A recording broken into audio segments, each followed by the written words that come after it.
বাংলাদেশ আওয়ামী লীগকে নিষিদ্ধ করছিল ইয়াহিয়া খান, বাংলাদেশ আওয়ামী লীগকে নিষিদ্ধ করছিল ভুট্টো খান, বাংলাদেশ আওয়ামী লীগকে নিষিদ্ধ করছিল আইয়ুব খান, বাংলাদেশ আওয়ামী লীগকে নিষিদ্ধ করছিল জিন্না খান।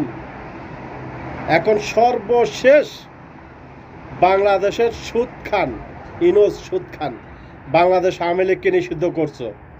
কিছুই করতে পারবা না, ইনশাল্লাহ ইনশাল্লাহ কিছুই করতে পারবা না। বাংলাদেশ আওয়ামী লীগ যখন ফিরবে, আবার যখন ফিরবে, খোদার কসম করে বলতেছে, যখন ফিরবে ভয়ঙ্কর রূপে ফিরবে। আর সে ভয়ঙ্কর রূপটা হতে পারে কি জানেন? সর্বপ্রথম বাংলাদেশ আওয়ামী লীগের বিপক্ষে যারা গেছে তাদের বাংলাদেশ নাগরিক থেকে একবারে নিষেধাজ্ঞা করে দেওয়া হবে। কোনো বাংলাদেশ নাগরিক হিসাবে তাদের বাংলাদেশে আর জায়গা দেওয়া হবে না।